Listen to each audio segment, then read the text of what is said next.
Good evening, everybody out there in Facebook land. This is Brother Michael Champion coming to you. Boy, I tell you, I'm kind of excited about tonight's message, tonight's topic.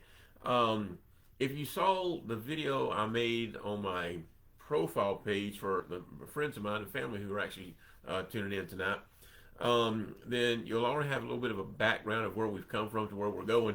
But basically, as I mentioned in the video earlier today, you know, we've done studies on Bible translations and why I prefer the 1611 King James. Then we got into the past couple of weeks we were looking at, or past few weeks actually, we were looking at extra non-biblical, non-canon books that some people think they should have been in the Bible, or why they were left out, and so forth.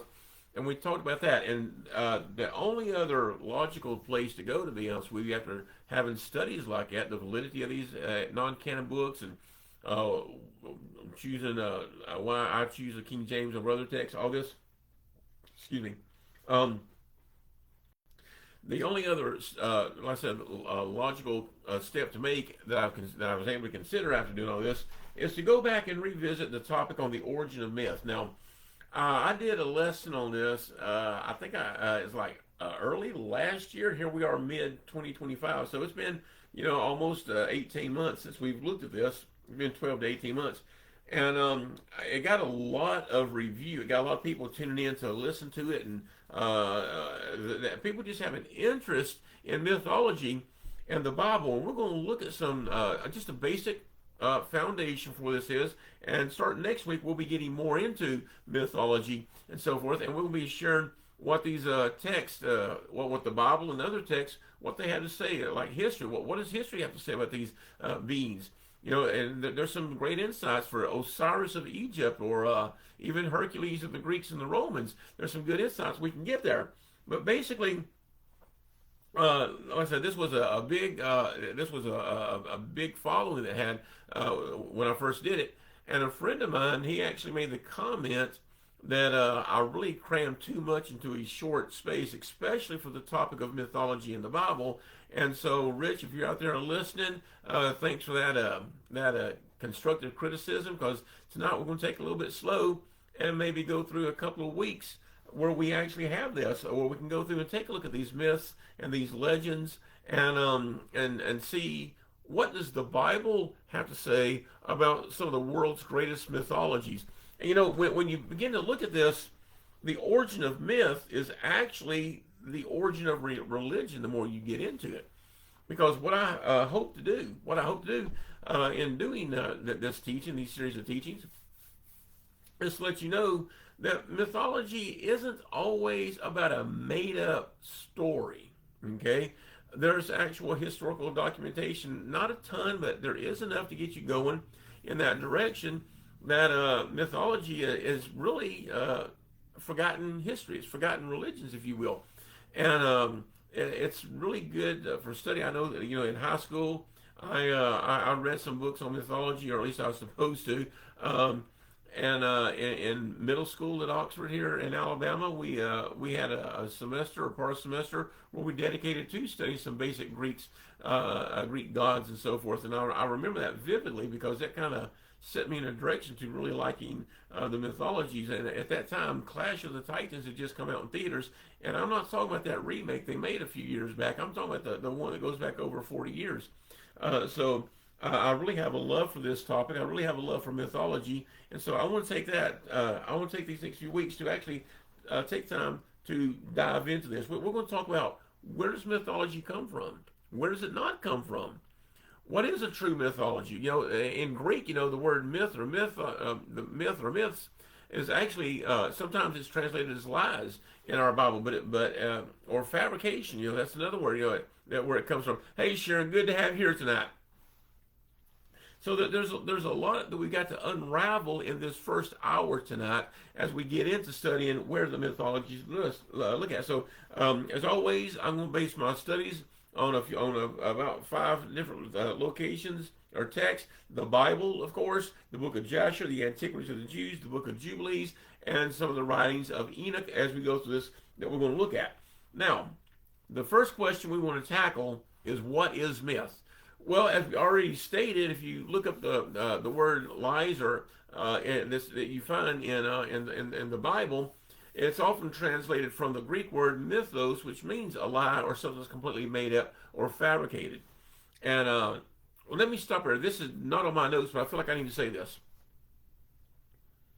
With America having a strong Christian rooting, even today, in today's culture, I know we can look at it and say everything's all up in the air, but we still have a strong Christian legacy in this in our country. And I think that when religion was being handed out to be in just simply a mythology, if you will, or uh, let me put it to you like this: when we first started labeling mythology as for the religion of the Greek gods and the Roman gods and these religions, the empires that no longer exist, I think we kind of pat ourselves on the back as Christians a little too early. Because I really believe that there's more to these legends and stories, like we've spoke of earlier tonight, and I think it's very important that we understand that if we start labeling one religion mythology, then eventually all religions are going to be labeled mythology. And I don't know about you, but when I hear people talking down about my Bible and talking about the 6 day creation as if it's myth and made up, that bothers me. The foundation of the Bible deals with the sin nature of man in the Garden of Eden, Genesis chapter 3. And when people start calling this mythology or made up stories, it's very disturbing to me. It's very offensive to me. So I want you to know, coming up from the front, I'm going to tell you that these stories I'm going to address with the utmost respect, and we're going to look at as many of them as we can in the next few weeks under the light of what the Bible says. And we're going to see how much of this stuff is recorded in biblical history and even in the narrative of Scripture itself. And I think that's interesting. See, a lot of people don't know that Jesus Christ is mentioned pretty much by name. Okay, he's mentioned by name in some of the Greek mythologies. The Great War in Heaven, as some people would call it, was Satan falling from grace and waging war against God. That's actually preserved in Roman culture so much that they actually have a holiday to commemorate it. Now, do I think that they're intentionally and willfully celebrating the insurrection of Satan? I don't know, maybe not, but the fact is, it is still there, and there are remnants of these festivals, even to this day, that actually tie back to the great cosmos in the beginning, when there was nothing but the Word, and the Word was with God, and the Word was God. That's John 1:1, speaking of Jesus Christ. Now, what is myth? Well, myth can be defined as a lot of different things. Joseph Campbell said that myth was a metaphor for the human experience, or it was a myth. What it does. It allows us to express the human condition, what we go through every day, the situations that we find ourselves in, and it's the way that we express that to future generations. Now, if you've never heard of Joseph Campbell, or some of you, if you have, it's probably because you went to college and took some courses in humanities, and you probably even read some of his a book of his called "The Hero with a 1,000 Faces." Joseph Campbell was so good at studying comparative religions and mythologies that he began to write books. And one of them, as I just mentioned, The Hero with a 1,000 Faces, was such an excellent work that what happened, colleges really began to use his book as textbooks. To be honest with you, I have it in my library. I hadn't gone through it in a while, but I really enjoyed what I read out of it. It's very highly recommended in academia, if you will. Now, what else? Basically, what Joseph Campbell believed was simply this: is that it was just there was no reality to it whatsoever. There was no truth to it. It was just a story. It's just a way that we tell the next generation the stories, cautionary tales, what happens if we give into our passion over logic, and so forth like that. Atmospheric conditions would be wrapped up into, like, maybe the story of the Titans, or the clash of the great Titans between the heroes on Earth and the Titans, which were crossed between heaven and Earth. And of course, these, I now know I'm getting ahead of myself, but these would have been like the Nephilim, if you will, that is mentioned in Genesis chapter 6. Now, there's another belief, okay? There is another belief about mythology, and that comes from what I call the gods of war and spoil. Now, what that means is, when people would go to war in antiquity, And that's a fancy word. It means a long time ago. When people would go to war and they would conquer a nation, when I was in school, they said what they did, they would just take the god, like I say, the Greeks and the Romans. Well, the Romans took over the Greeks, so what they did, they took the Greek gods and assimilated it into their pantheon. They brought it in and welcomed it, and I never really bought that, because I think one of the dumbest things you can do as a conquering nation is to conquer another empire and then say you're going to include their gods into your pantheon. Now, I know some people say, well, the reason why they did that was to make a good sweep of the previous empire, and it would be a great transition for people that were loyal to their own religion, and now it's being brought in and accepted by the new religion. Well, that's just a strange way to look at it, because that just basically states in simple that religion is just something to manipulate and use against people. By the way, I tell you what, this is a great place for us to throw in our first verse of the day. 1 Corinthians. This is kind of one of my go-tos here. I'm going to be reading from 1 Corinthians chapter 15, if I can stay in 1 Corinthians. Okay, 1 Corinthians chapter 15, look what it says. I'm going to be reading verse 3 and 4. Now, remember what I said. A lot of people think that these myths were brought into existence for the sole purpose of controlling the conquered empire. Look at what Paul says in 1 Corinthians chapter 15, verse 2. He's talking about that he said, by which also ye are saved, if keeping in memory what I have preached unto you, unless you have believed in vain. Verse 3 says this, for I delivered unto you first of all that which I also received. Now let's stop for a minute. He's getting ready to break down the gospel message in the simplest detail. And notice what he's saying.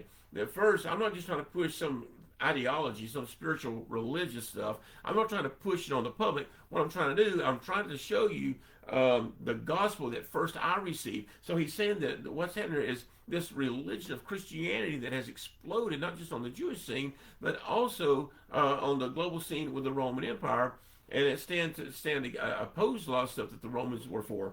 He's saying this is not just a way to control the masses like some people think, but this is something that I've experienced. I have felt. I have lived this in my life. I know having God in my life. I know the power of Christ in my life, and the chain breaking power of the Holy Ghost. I know about this stuff. I'm not making this up. This is true stuff. How do I know? Because He did it for me. And continuing in verse 3, for I delivered unto you first all that which I also received, that how Christ died for our sins according to the Scriptures, and He was buried, that He rose again on the third day according to the Scriptures. Keep in mind what that's saying. He says that there were prophecies written in the Old Testament, and that's how we know that the gospel of Jesus Christ being brought forth through Christianity in the world today, we know it's legitimate because we've experienced it. Okay? Now, that's not church leaders trying to control and manipulate his people by trying to invent a religion or something that's out there. So I want you to keep in mind that you understand that as we go through here about how it's commonly taught that one empire would assimilate the false god. Paul talks about how if anything that's an idol is a false god. How one empire would assimilate the mythology and the religion of one empire and bring it into their own, just to more easily, more smoothly bring in the citizens of that previous empire. I don't really believe that's the case, but it happens. Now, the question is, that I would have when it rise up there is, why would they do that? I mean, even if they're going to bring in the gods, why would you want to have gods of an empire that apparently inspired their people to rise up in insurrection against you? And here you are, you bring those gods back in here. I mean, it doesn't make any sense when you look at the assimilation of gods. It makes no logical sense whatsoever. Now, we've looked at what Joseph Campbell believed very briefly, and we looked at the assimilation of gods. Was it true or was it not? Now, excuse me, look at what we have here. There was a man who lived about the 3rd or 4th century BC, and his name was Euhemerus, and he formulated what is known as the Euhemerus theory. And what this basically means is that all religions and myths stem from real people, places, and events. And under this belief, mythology becomes solid historical events with historical people, and we can trace it back to a specific origin of something that actually took place. Personally, my belief on this is, I believe that myths comes from 3 places. I believe it comes from real people and what they did. I believe it comes from real events like the Trojan War. I believe that it comes from trying to understand atmospheric stuff, the world and science. Like, for example, it talks about an earthquake. Maybe now don't get me wrong, they knew what an earthquake was. Don't get me wrong, but they would have had a god that they would have had that they would try to appease so that they would have a good harvest or something like that. That's where all this stuff comes into play. So now, here comes the fun part. I've been reading on and off for a few years. It's kind of tough to get through this because it's a very intelligently written book. Not that I'm stupid or nothing. Don't mistake that. But it's a very intelligently well done. But it's also there's a lot of, in my opinion, naiveness, if that's even a word, that is brought into this study of the Greek mythologies and the Roman mythologies and even before. And I mean, if you're interested, if you can find this, then you might be interested in getting it. I first was introduced to this book through Chick Publications. Now, some of you may know about Chick Publications, some of you may not. Chick Publications is, it came out in the 20th century. They started these probably back in about the mid 20th century, around the 60s or 70s when they started doing this. Jack Chick was he was an artist, and he also was a Christian, had a strong gospel message that he wanted to put forth. So what he did, he started writing these little bitty comic books about different stories. And I think last time I counted, there was like 150, maybe 200 of them, or around that, about 100, if you will. And and there's some things that I disagreed on his theology. He believes that the Antichrist is going to be the Pope and the false prophet was Muhammad. I disagree with that belief. I think he's going to have it more accurately flipped around. If he flipped it, I don't believe Muhammad was the Antichrist, and I don't believe he's a false prophet. I believe a false prophet, according to Revelation chapter 13 and chapter 17, a false prophet is going to come from a strong Judeo-Christian background, and the false prophet is going to come from an Islamic background. Now, I'm not saying that the Antichrist is Islamic. If you go to 2 Thessalonians chapter 2, right around verse 3 or 4, it's going to tell you that the Antichrist is going to come into the temple and set himself up as God and above all that is called God. So he's not going to be a follower of Allah. He's going to be someone who thinks he's above Allah. He's not going to be a follower of Jesus Christ. He's going to be someone who thinks he's above Jesus Christ. He's not going to be a follower of Jehovah. He thinks he's going to be above Jehovah. You see what I'm saying? So anyway, Jack Chick wrote, he got his information from a book that, believe it or not, was written. It was written in the year 1853 as a pamphlet, and by 1858 it was a full-fledged book with many charts and drawings that was in it. And the name of that book, it has a very long title. It's called The Two Babylons, or the Papal Worship Proved to be the Worship of Nimrod and his wife, also known as Semiramis. I personally didn't think this book would be found because so much of what I'd gotten for Jack Chick was old. But finally, I decided one day, I was living in St. Petersburg, Florida, and I said, that's it, I'm going back down to Haslam's bookstore. And by the way, if Haslam's is still out there, if you're the St. Peter, you go down there, I have never in my life seen a bookstore as huge as this. It looks like, it actually looks like a library, to be honest with you. And they got new and used books. But anyway, that's a plug for them if they're still around. I hadn't been down there in many years. But I found it at Haslam's. That's where I got this book. And just to let you know, how much was this book? I don't even see a price. Oh yeah, this price here was about $15. So I'm sure it's gone up since then, about 25 years ago. But what he basically did, he told this story. Okay, not a story, but he laid out this theory that Nimrod and his wife Semiramis was the basic prototype of every single false god or goddess that ever came into existence. As we go through this list, I'm going to show you actual historical documentation on who Osiris of Egypt is. I'm also going to show you historical documentation on who Hercules is. And here's a big twist. They're both related to Abraham by marriage. Now that's going to be kind of fun right there. I know y'all probably saying, well, don't just leave us with that and then run. I think you're going to really enjoy this lesson. I can't wait to get really deeper into it. And like I said, we have to cover this first 45 minutes to an hour. Because if we don't lay a basic foundation on what is myth, what is myth not associated with, then we're not going to be able to go too much forward with the Bible study, with the lessons that we do here. And it's very important that we understand the foundation before we move further. That's why, when you have someone as a new convert in Christianity, they have to receive a discipleship, which is where they get the foundation of the faith, which is personified in Jesus Christ, and then they move forward. Then they get to the deeper things. They go from the milk of the word to the meat of the word, and that's what it's so. Paul talked about that. About how his audience, if it were the congregation he was speaking to, that they were still on the milk of the word, but they needed to be on the meat of the word. And that's what I'm trying to get us to by giving us this foundation. Now, he believed that Nimrod was every false god, and Semiramis every false goddess. But the problem is, and I found this out.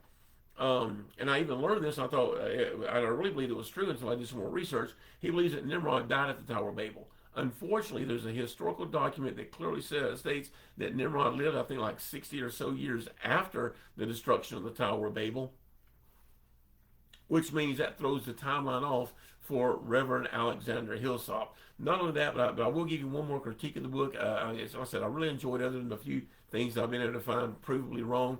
But that doesn't mean it doesn't have some good information. You just got to know how to take it. It's just another book commentary on false religion. You just kind of take it with a grain of salt and get you some good information out of it. But what happened is he seemed to be a little bit of a racist too. And I'm going to be honest with you, racism, I frown heavily on racism. I don't believe in that one bit. I think it's very unchristian. I think it actually goes against many violations of prophecies about the end time, about the end time church, or the harvest in the end time. Revelation talks about there's going to come a harvest of followers into Christ's kingdom, and guess what? They're going to be from every nation, every tribe. So it doesn't make any sense to be racist toward anybody, because you're going to be spending eternity with people from every different culture and every different country and every different tongue. So anyway, that's my little shameless plug right there for social situations.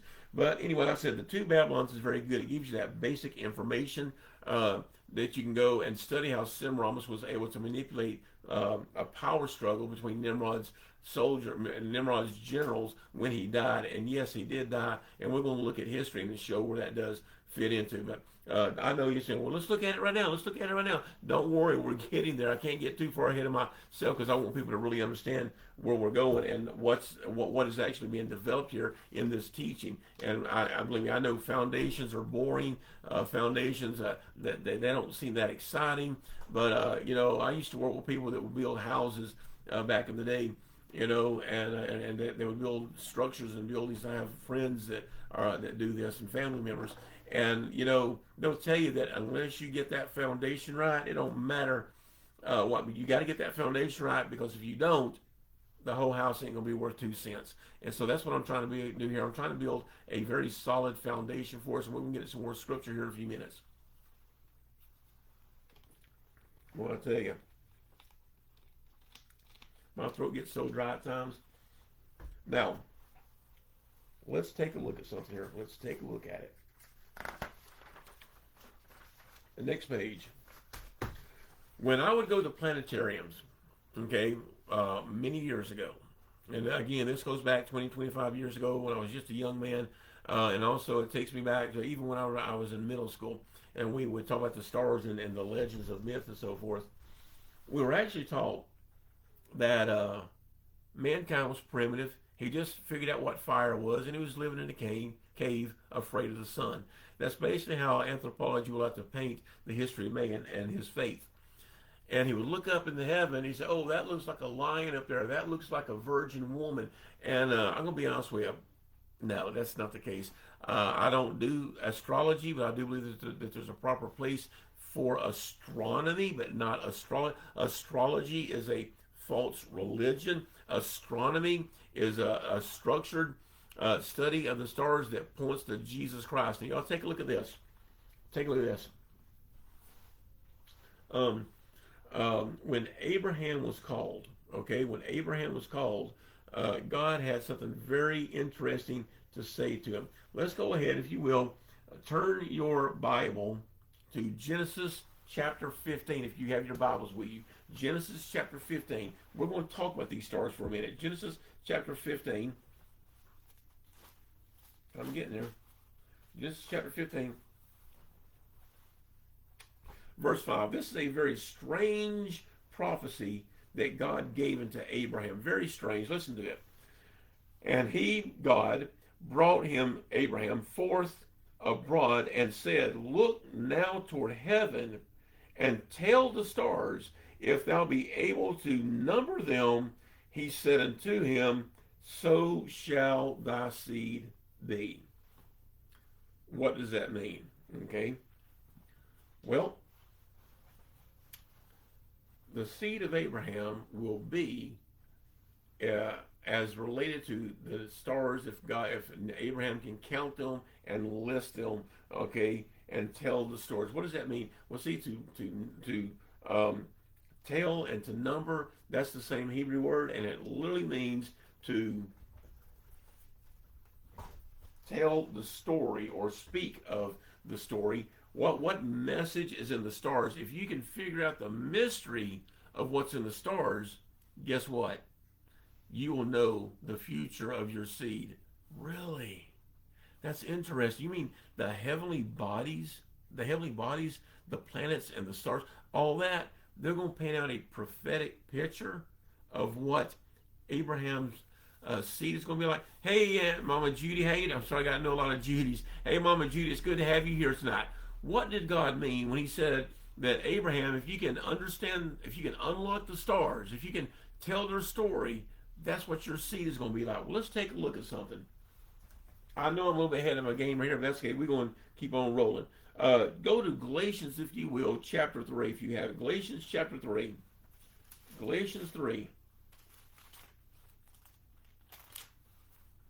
And look what it says. I'm going to read verse 16 and verse 29. Now follow this. Now to Abraham and his seed were the promises made. He saith not unto seeds as many, but as one, and to thy seed, which is Christ. Verse 29. And if ye be Christ, then ye are Abraham's seed, and heirs according to the promise. The promise is the promise of mercy and grace. And if you have your trust in Jesus Christ, then you will be a partaker of that mercy and that grace. Now, that's fine, but what you're trying to tell me that these stars tell the story of Jesus Christ. I've never really heard that before. Well, I'm glad you tuned in. We got another verse for you. Psalm chapter 91. Make sure I got that right. Excuse me, Psalm chapter 19. Sometimes you can get zealous and get going in the wrong direction. Psalm chapter 19. Look at what I'm going to read in verse 1 and 2. The heavens declare the glory of God, and the firmament showeth his handiwork. Day unto day uttereth speech, and night unto night showeth knowledge. So what kind of knowledge is going on in the heavens at nighttime? What kind of knowledge? What speech is being spoken during the day? Well, if you go to Genesis chapter 1, I'm definitely all over the notes now. Genesis chapter 1, I'm going to read verse 14. Let's take a look at what that has to say. Genesis chapter 1, verse 14. Genesis 1:14. This is very important because this deals with the fourth day of creation. And God said, Let there be lights in the firmament of heaven to divide the day from night, and let them be for signs, for seasons, and for days and years. All right. What's the stars and planets supposed to be there for? Days and years. We got that figured out, right? Okay. What signs and seasons? A sign in Hebrew is a word. It means, hey, look up, pay attention. Something's getting ready to happen. You need to notice this. Season is moed. It's the same word you find in Leviticus chapter 23 for the feast of Israel. And what do those feasts do? Well, what does Passover tell you? That the Messiah, Jesus Christ, will come one day and do what? He will be the Passover lamb. Really? Well, what about removing, what about the Feast of Unleavened Bread? You spend 7 days doing that. That means 11, according to Paul, is a symbol, it's a picture of sin and iniquity and wickedness. So they spent up to 7 days cleaning house, getting sin out. Why? Because when Jesus came, what happened? The sins of the world were placed upon him, and he had to be carried outside the city of Jerusalem. Think about that. And then what happened on first fruits? What happened on first fruits? Jesus became the first fruits of those who slept. See what Jesus did? He fulfilled the law. So when the Bible tells us that if you know, if you know these lights in the heaven, if you know these stars, so shall your seed, Jesus Christ, be like. And what is it? It points to the way of salvation. Remember Psalm 19:1. The heavens declare the glory of God. That word glory in Hebrew means the person of God. The heavenly bodies declare the person of God. Who is who? Jesus Christ. Think about that for a minute. These are all these good things that's happening and working as we look at this. And this, see, we think that the stars, people when I say, "Oh, that looks like a lion," it doesn't look, man. Those stars they do not look like a virgin. They don't look like a snake. They don't look like a ram. They don't look. I was born under the astrological sign. I don't follow that stuff of Leo, the lion. And when people used to ask me, "What's your sign?" I said, "I'm under the same sign as Jesus Christ, which is the lion." Now, I'm not the lion that conquers, and I'm definitely not the lion that goes around wandering, seeking who he may devour, according to Peter. Satan's a roaring lion. Jesus is a reigning lion. And if you go there and look, you'll see like a square, or you can see like a rectangle, you see a triangle, maybe like a trapezoid fixed in with all that, and then like a large hook. That's what Leo looks like. That's what the parts of that zodiac looks like. That doesn't look like anything. Maybe by a real stretch of the imagination, it might look like a kneeling line, but it doesn't mean anything. But when you study this out and reach out, there's a lot of great, there's gospel in the stars that you can go online and try to find that wonderful stuff there. What that means is if you take that constellation, which is Leo, and if you go from the dimmest to the brightest or largest star, the smallest to the largest star, and you tell the story of what those stars in that cluster mean, they tell you the story of the conquering lion. Now, this is very, very, very important that I must share this with you. The constellations, if you look at this, which is really weird because we start in January and we end in December, and the civil calendar for the Jews starts in September and ends in about October. It's a little bit off from what our calendar is, but the elliptical orbit starts. Get this, with the Virgin, and the focus is not on the Virgin. The focus is on the ear of corn, or the wheat that she's holding in her hand. That's what the focus is.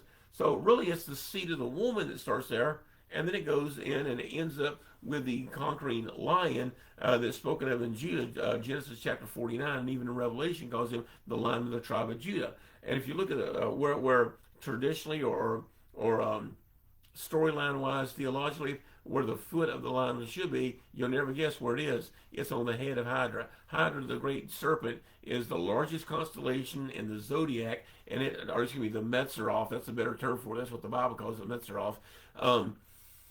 It's actually a place where the tail actually draws. Are you ready for this?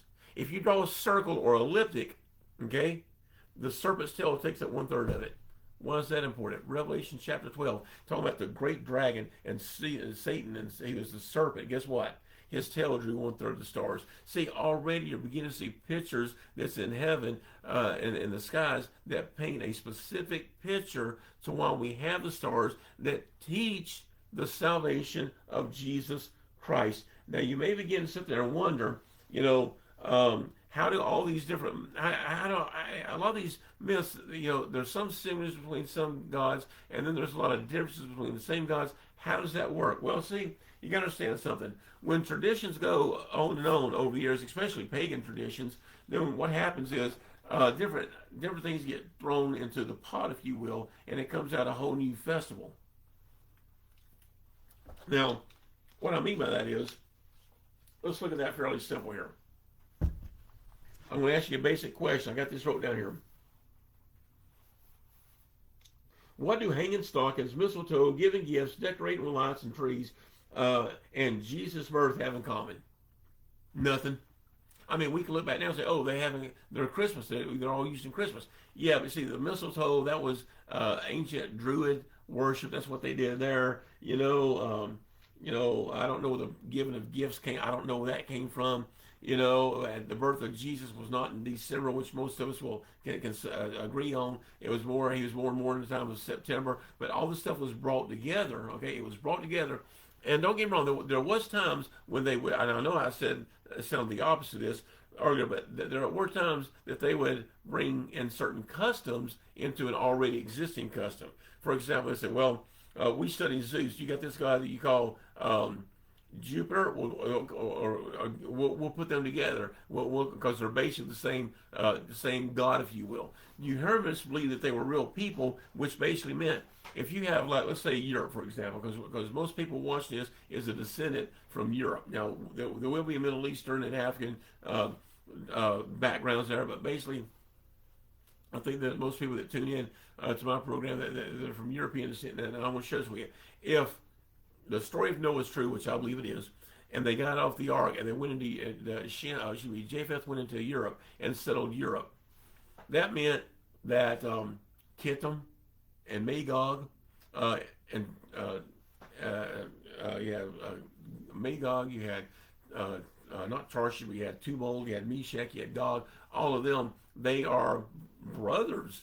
So naturally, when you look at Kittim, if Kittim went to war with Magog, guess why the gods were assimilated? Because they were all based on the same people. They were all one big happy family, just like with Isaac and Ishmael, with Esau and Jacob. That they were all one family, and so naturally, when they fight around each other, they would have the same stories to tell because it would involve the same people. So I hope that makes sense. Now,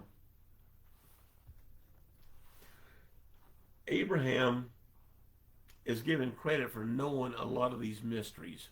Let's take a look at another verse and let's see about the faithfulness about Abraham.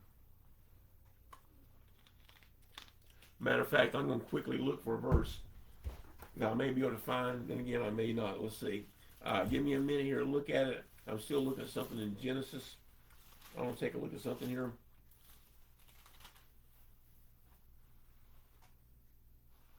There it is.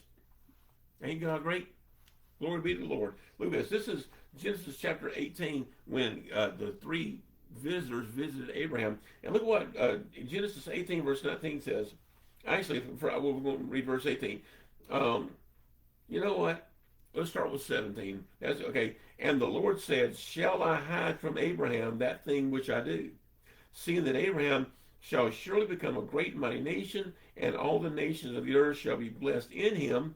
For now I know that he will command his children and his household after him, and they shall keep the way of the Lord to do justice and judgment, and the Lord may bring upon Abraham that which he had spoken of him. Wow. Wow. And I give all honor to God. I thought about that verse and I knew it was in Genesis somewhere, but I wasn't sure.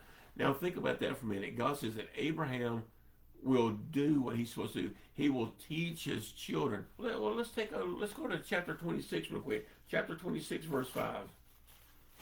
Take a look at what it says. Now this is when Isaac moves on to Gerar, and actually he was getting ready to leave the area because there was a famine going on. And look at what Genesis chapter 26, verse 1 says this. And there was a famine in the land, besides the first famine that was in the days of Abraham. And Isaac went into Abimelech, king of the Philistines, near Gerar. And the Lord appeared to him and said, go not down into Egypt. Dwell in the land which I shall tell thee of. Verse 3, sojourn in the land, and I will show thee, and I will bless thee, for unto thee and unto thy seed will I give all these countries, and I will perform the oath which I swore to Abraham thy father. Verse 4, and I will make thy seed multiply as the stars of heaven. There it is again. And will give unto thy seed all these countries, and in thy seed shall all the nations of the earth be blessed. Listen to verse 5.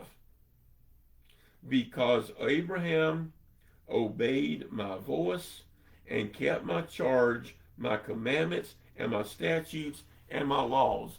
Wow. Think about that for a minute.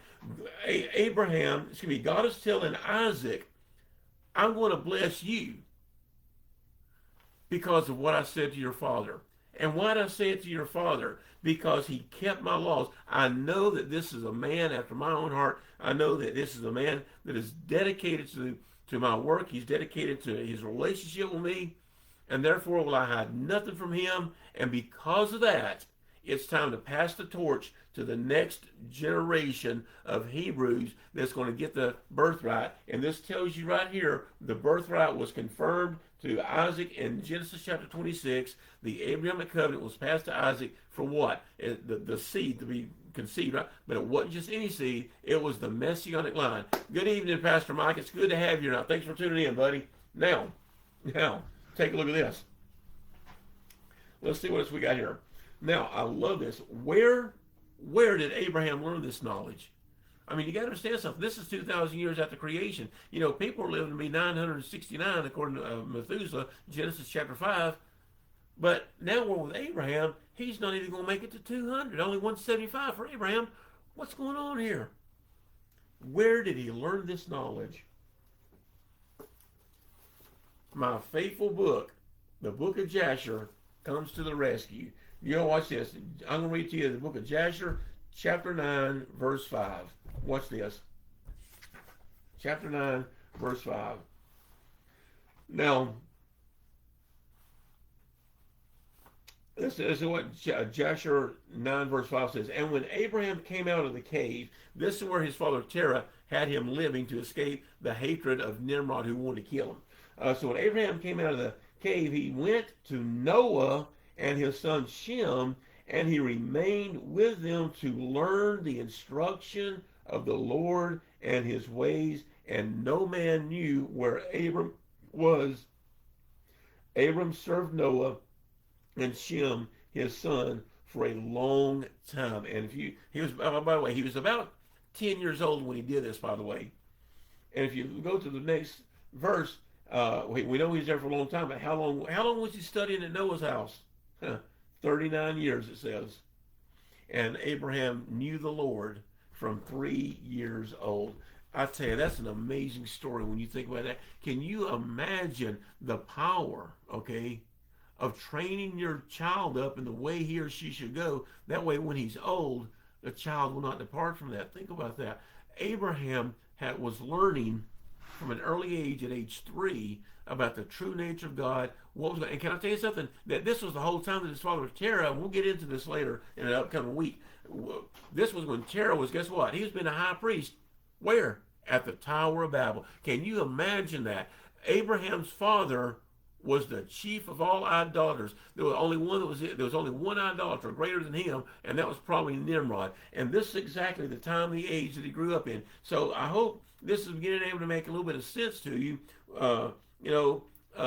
Mythology didn't come from made-up stories from ignorant people that lived in the cave.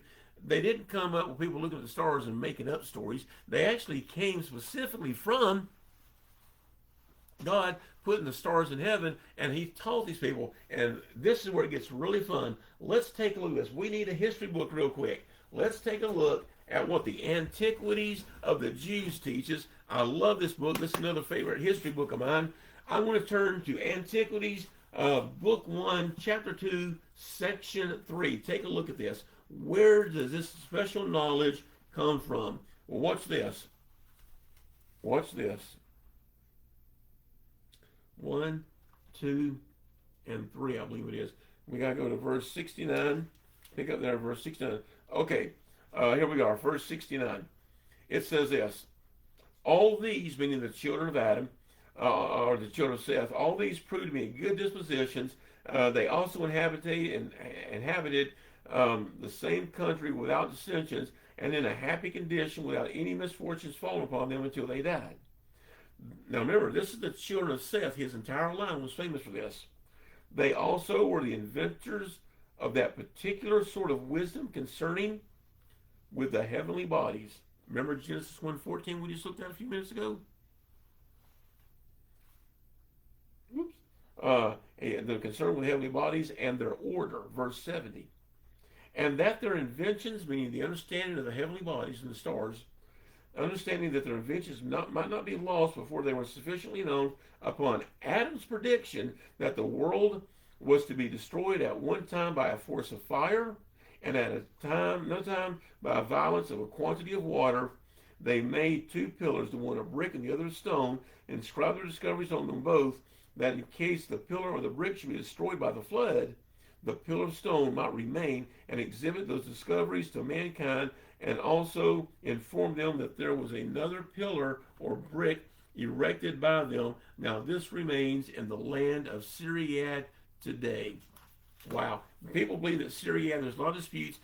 Some people believe it could be up in Syria. Some people believe it could be down in Egypt. I kind of favor Egypt with my basic study of this. And if that's so, that really puts us in a situation where the Great Pyramids of Giza could very well have been built by Enoch. And we do know from the book of Jubilees that Enoch did build a structure. He did build something based on the heavenly bodies, and he put it in the earth. And that's a perfect example of what a picture of what history tells us, that this structure was built. It was put in the earth. It was set out for all people to see. So we got some really good stuff going on there. Now, matter of fact, I'm going to read that to you. I don't want to leave you hanging too much if I don't have to. That's good at it for a teacher. I can promise you that. Chapter 4. I'm going to read the book of Jubilees, chapter 4. We're going to start in verse 16. Okay? In the 11th Jubilee, Jared took himself a wife, and her name was Baraka, the daughter of Rasuel, the daughter of her father's brother.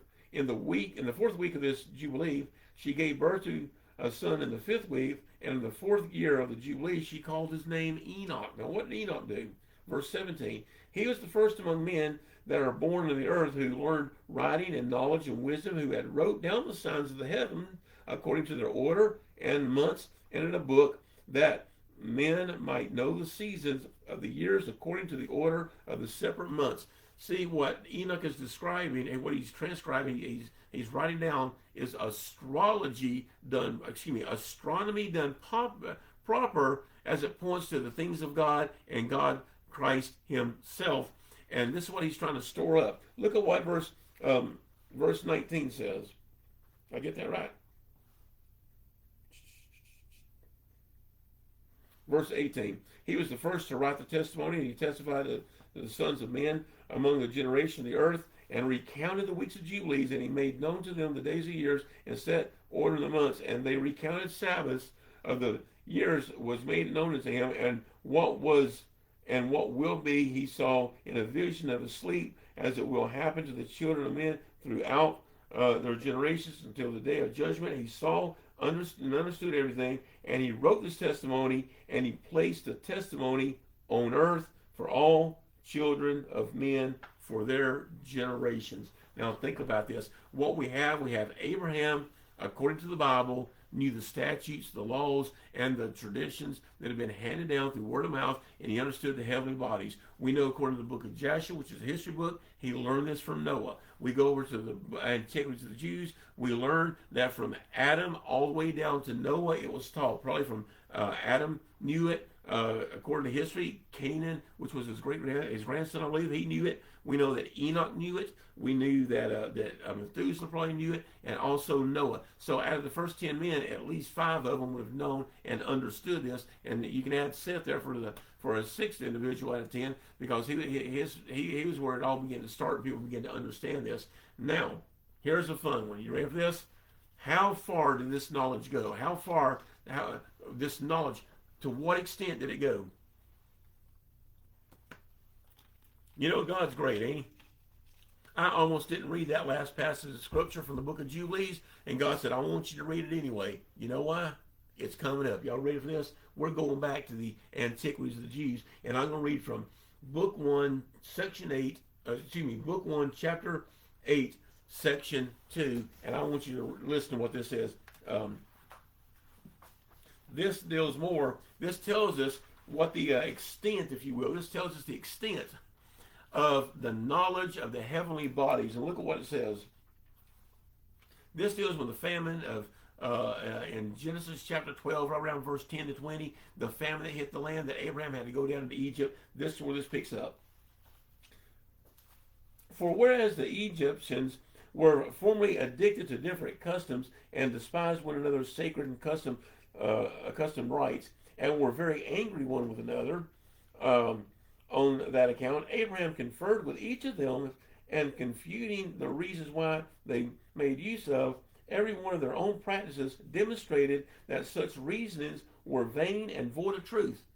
Think about this. Abraham saying, look, man, y'all are religious people. You got a lot of religion down here, but you're missing the point of what it's all about. Does that sound like Paul over at Mars Hill? I think that's Acts chapter 17. Next verse, 167. Whereupon he was admired by them in those conferences as a very wise man and one of sagacity, when he discoursed on the subject he undertook, and this not only in understanding it, but in persuading other men also to assist him. So this is the influence that Abraham is having on the Egyptians. He communicated to them arithmetic and delivered to them the science of astronomy, not astrology. For before Abram came to Egypt, they were unacquainted with those parts of learning, for that science came from, get this, the Chaldeans into Egypt, and from thence to the Greeks also. By the way, this whole story about wisdom coming from Egypt to the Greeks, you can find that in the writings of Plato under his dialogues with Timaeus. If you got a copy, I got one somewhere in the house, but I don't know where it is right off. But if you get a copy of that, you can read there, and it's going to tell you all about Atlantis. It's going to tell you about what we just read here. It's going to be another documentation that the knowledge in Greece first came from Egypt, and then from Egypt, or prior to Egypt, it came from Chaldea. And where was Abraham from? He was from the city of Ur, right? He was from the city of Ur. By this time, he's made himself up to the land of Canaan, and this came from the city of Ur. They had the corrupt astrology and they had the proper interpretation of astronomy, and this is where these religions came from. And see, like I said before, the quest for the origin of mythology is really the struggle and the search for the proper interpretation of religion, and that's what all of this is about. Now, it's really all about Jesus as we begin to look at this. Now, I know it's getting a little later than what I thought. I want to kind of give you this as a taste for where we're going next week. Okay, this is very important. Now, I know we got some people out there that listen to, watch a lot of various television programs, and I'm about to hit on one of them right now. There's two basic prevalent theories about mythology and religion in the world today, especially here in America, that I've been able to notice. I haven't been able to poll anybody or take polls in any other country, so just, it is what it is on that one. But one of them is what is known as the ancient astronaut theory, which is a television series. There's about 20 seasons to it out there. I watch it. I find it very interesting. I got some pretty good stuff on there. And if you ever watch it, then you know that the basic concept of the ancient alien theory, it began with researcher and author Erich von Däniken. He's Swedish, and he's famous for his books, the series The Chariots of the Gods. I read the first one, and boy, that, I tell you, man, if that don't get you going on ancient legends and so forth, nothing will. That was a great book. Another fine book I have in my library. The only thing here is, under this belief, it believes that all the global myths and religions were following gods that were really extraterrestrials from other planets. That's the simple ancient alien or ancient astronaut theory. That's what that is. Okay? And I want to give you a verse for that. I want to give you a verse for it. I'm going to right now Galatians chapter 1. And I know we got some pastors and deacons out there. Y'all already know where I'm going with this. Galatians chapter 1. Look at what we're told here. Galatians chapter 1, I'm going to start at verse 6 and go down through 8. This is Paul speaking. I marvel that ye are so soon removed from him that called you into the grace of Christ to another gospel, which is not another, but there are some that trouble you and would pervert the gospel of Christ. Now get this. This is important. But though we or an angel from heaven preach any other gospel unto you, that which we have preached unto you, let him be accursed. Now that last part there about whether we or an angel from heaven, let me break that down for you. The word angel here is angelos. It means messenger. Okay, this is a specific messenger. So if a messenger from heaven, the word heaven there deals with our firmament, it deals with the boat of the stars, it also deals with the throne of God. So what he's saying is there can be a messenger from the heavens to come and uh, bring a false gospel. Don't even give them the time of day. And it's very interesting. If you take time to study the UFO phenomena, you'll find out that these entities they're interested in some pretty weird stuff. They're into human sexuality for one thing, which makes them perverts, in my opinion, to be honest with you. And that's a good way of putting it. They also they're heavily involved in worship, and none of that, but they seem to come here from millions of miles in some cases, only to debunk Christianity.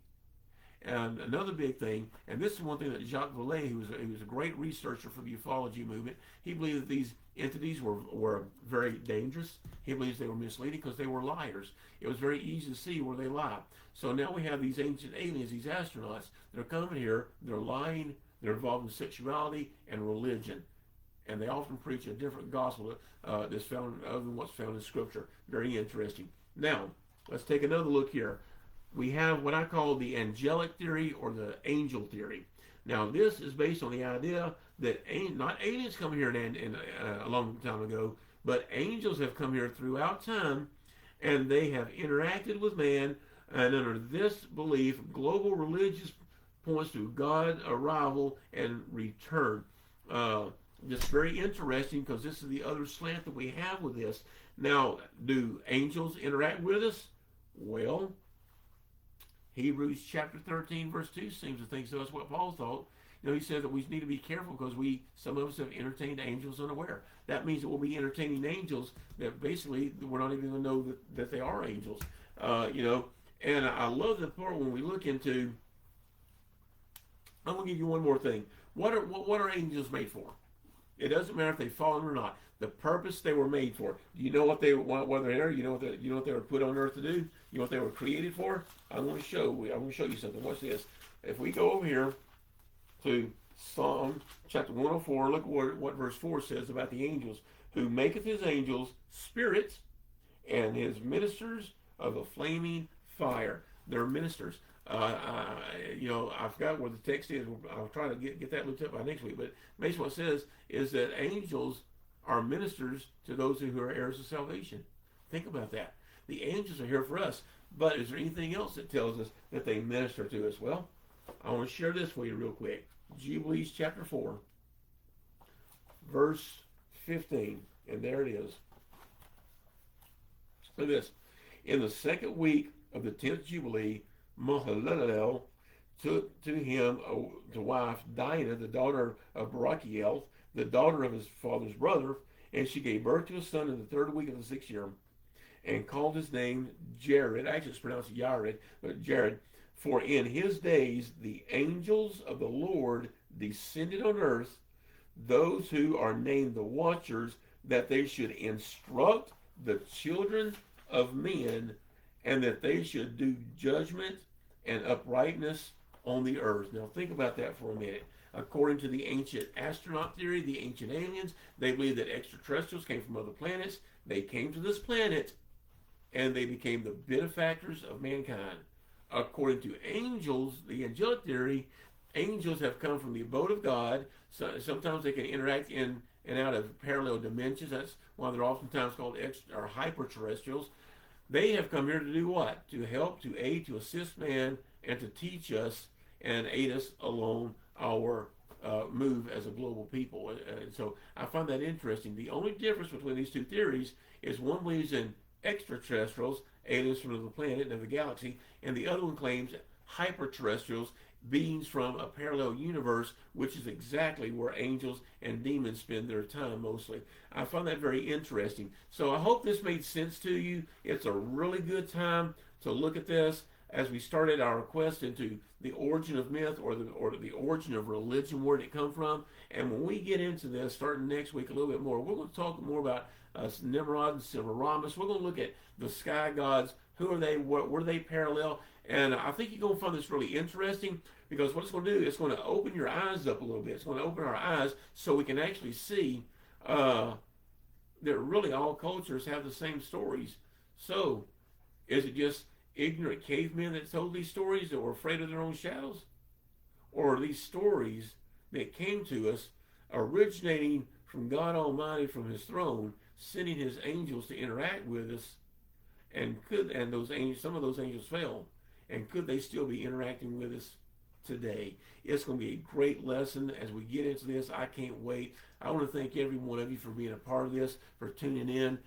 Tomorrow morning at 11 o'clock, we're going to be having regular church service at Emmanuel Baptist. I've already posted tonight the information there, the times and the address. We'd love to have you come join us. It's going to be a great time. We don't know who's going to be bringing the message. Let me tell you something. We flow in the Spirit. We definitely get that, and we never know what's going to happen, but we always have some good service. We love everybody unconditionally, and we preach a solid gospel. We don't sugarcoat anything. Basically, if you want something sugarcoated, you might want to go down to Dunkin' Donuts where you come to church, because we're going to tell you like it is, people. That's all it is. We love you too much to risk sending you to hell over something all sugary. We're not going to do that. But I'm going to start recording here on this page a live broadcast at 11:30 after the music. That way Facebook will let me to preserve these videos. And by the way, if you want to download these videos to your laptop, I don't care. I'm only concerned with getting this message, this information out. Go ahead and do it. If you missed any messages, let me know. I can get you. I've saved all the messages I've been doing from church and these podcasts. It's going to be a great time. I really enjoyed being here tonight. Being with you. Also, I'm still working on the YouTube channel. You can go there and find some videos. I'm still adding to it. It's as it was in the days of Noah and Lot. That's the channel that I have. There's several playlists. There's a lot of good stuff there. And also, don't forget the God's News Classics every Tuesday and Thursday night at 7 o'clock.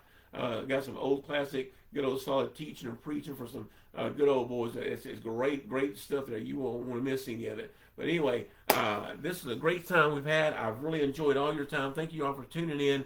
And this is Brother Micheal Champion saying, I will see you here, there, or in the air. God bless y'all.